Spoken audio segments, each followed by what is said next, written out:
April 21, 1957. Brooklyn, New York. A brownstone on Bensonhurst Avenue. The night is quiet. Too quiet. A single street lamp flickers over a parked Cadillac. Inside, the room smells of cigar smoke and whiskey. Two men sit at the table. A third arrives late. No one speaks. The tension is sharp enough to cut. Suddenly, the door bursts open. Men in dark suits and fedoras fill the room.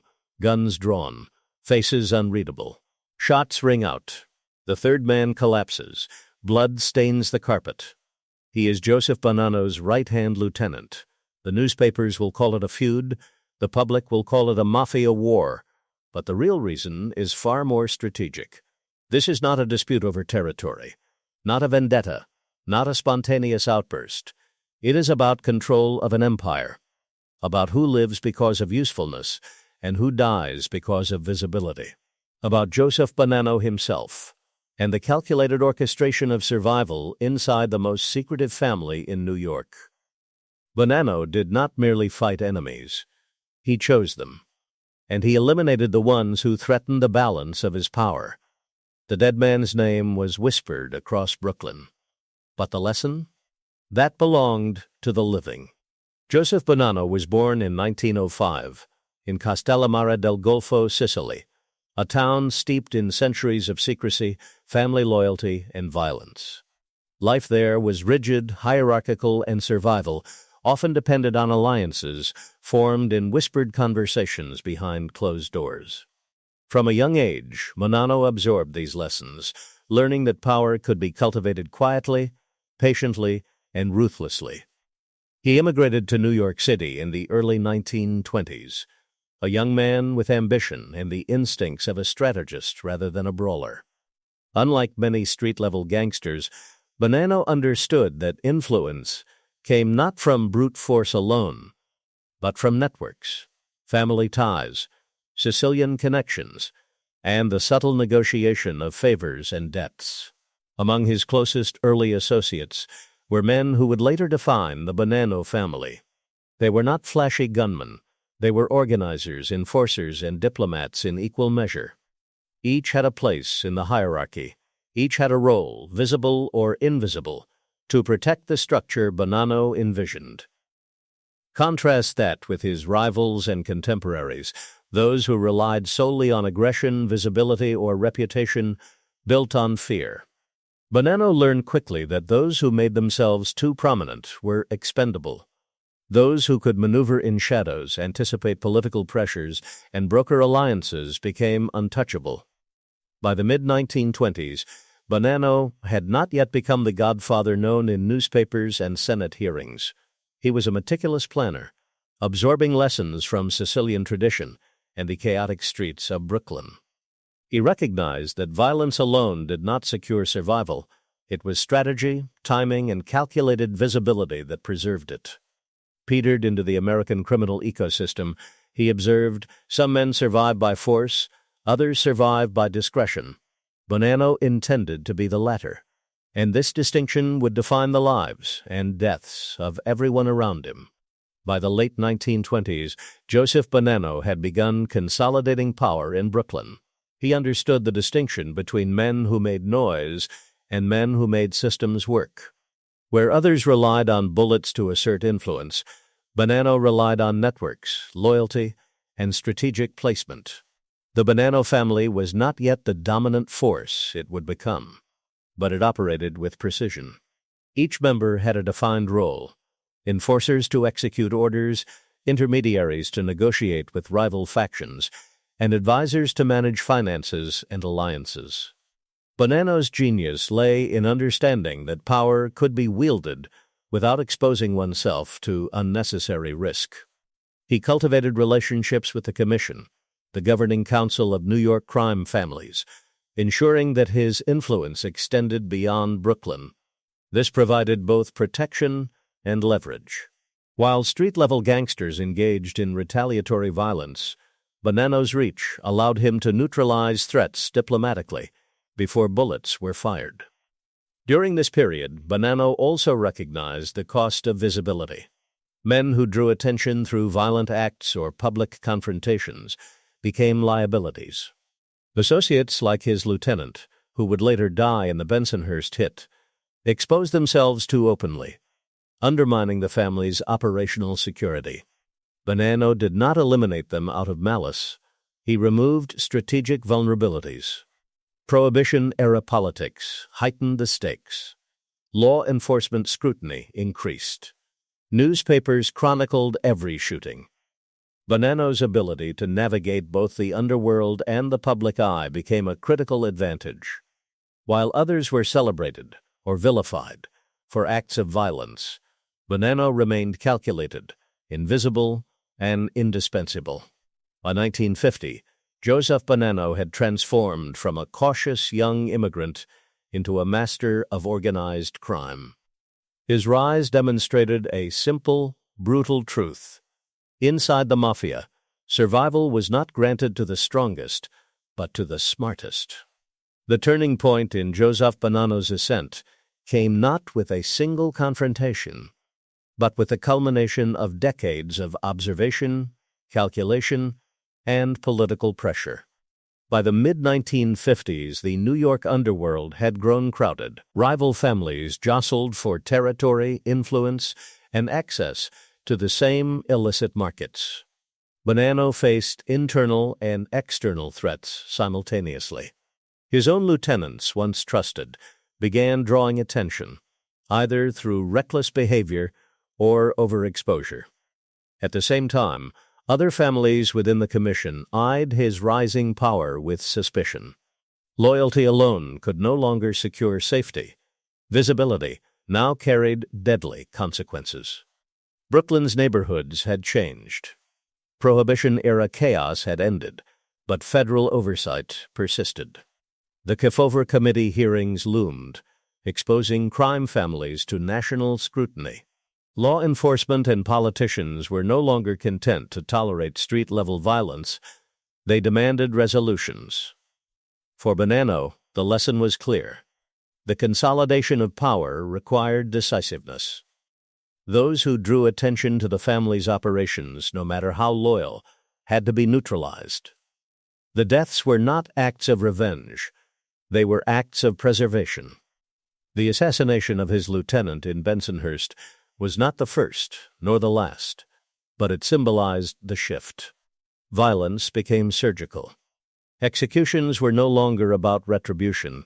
They were strategic corrections, designed to reinforce hierarchy, limit exposure, and send a controlled message to allies and rivals alike.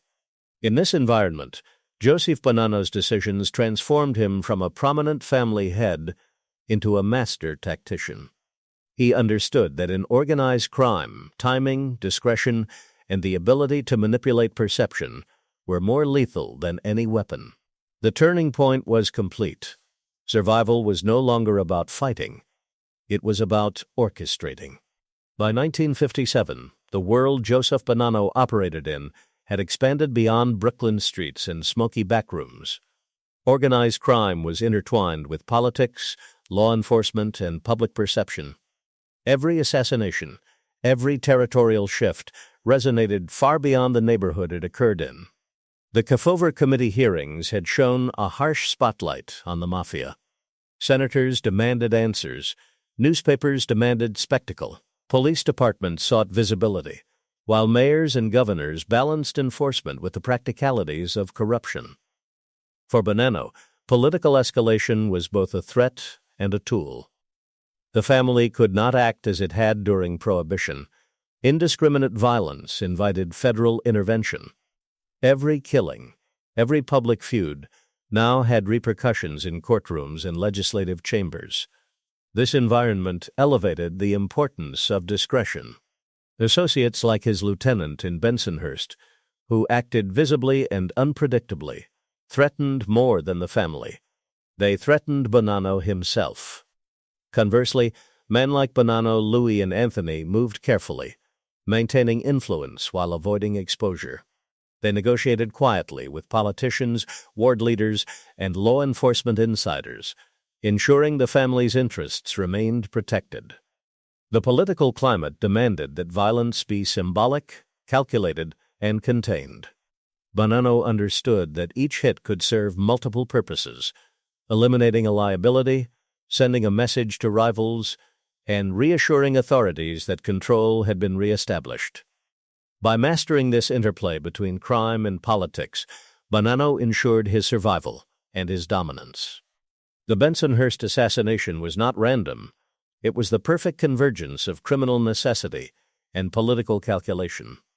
Visibility had become dangerous, influence had become protective, and Bonanno had learned to operate in the space between.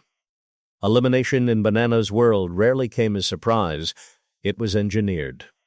The Bensonhurst hit was no exception. Before a gun was drawn, the target was already isolated. Joseph Bonanno understood that trust was both a shield and a weapon. Loyal men could be made dangerous through visibility, carelessness, or exposure.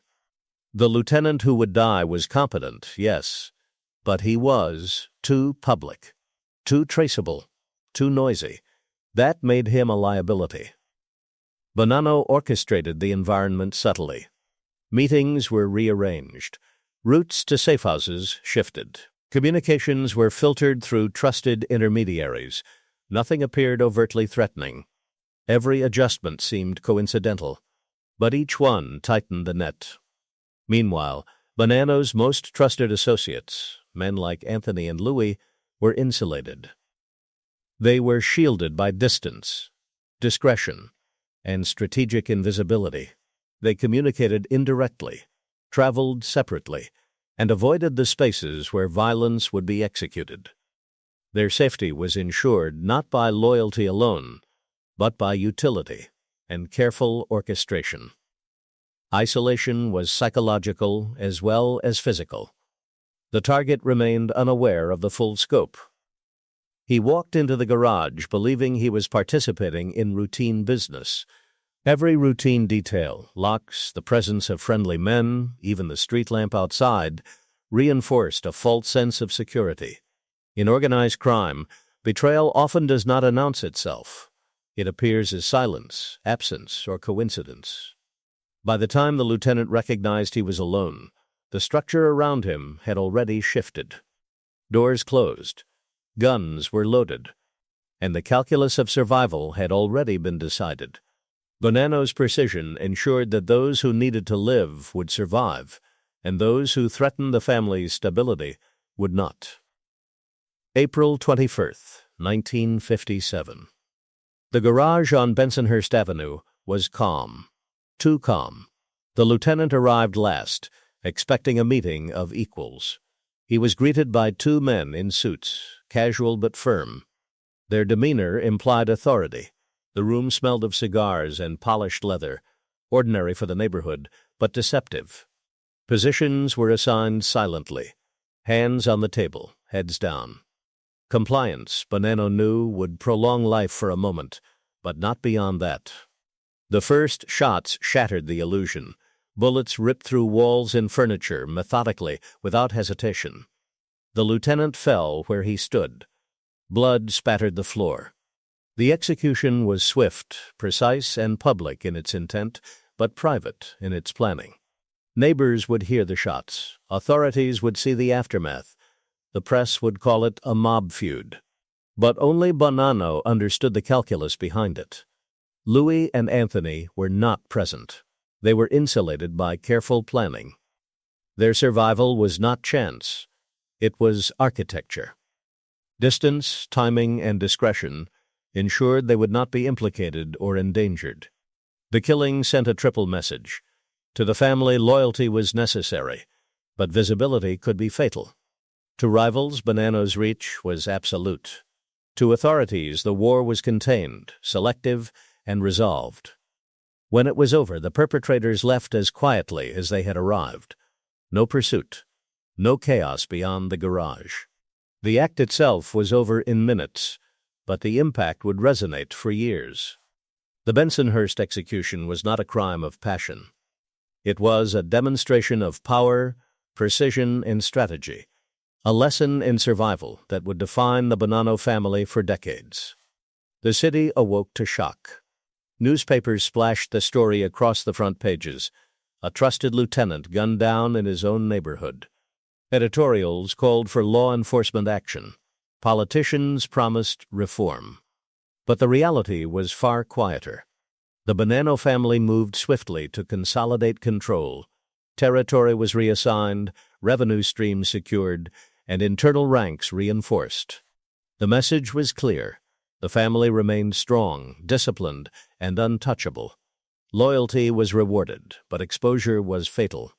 Federal authorities investigated, but evidence was scarce. Witnesses were intimidated or vanished into silence. Arrests were limited to minor operatives. The power structure remained intact. Bonanno's careful orchestration had insulated the key players. He and his trusted lieutenants remained untouchable. Public perception diverged sharply from reality. To the city, it was another gangland killing, shocking but contained. Behind the scenes, Bonanno's authority grew. Allies took note of his discipline. Rivals reconsidered open confrontation. Survival and dominance depended not on fear alone, but on precision and planning. The Bensonhurst hit reshaped the internal dynamics of the family. Men who survived were more cautious. Men who witnessed the consequences understood the stakes. The event demonstrated a fundamental principle. Inside organized crime, visibility can be as dangerous as disloyalty. The city returned to its rhythm, but the lesson remained. The Bonanno family had endured and thrived by making decisions that were invisible to most, but deadly to those who overstepped. The Bensonhurst garage remains in memory, not for the bullets, but for the lesson. Joseph Bonanno understood that in organized crime, survival is not granted by courage or brute force. It is granted by discretion, strategy, and timing. Men are eliminated not for what they do, but for what they make impossible. His lieutenant died not out of malice, but because his visibility threatened the balance of power. Louis and Anthony survived because their usefulness was paired with invisibility. The calculus of survival is merciless but precise. Power, Bonanno demonstrated, is not measured in violence alone. It is measured in control over perception, control over alliances, and the orchestration of outcomes without exposure. Violence is a tool, not a principle.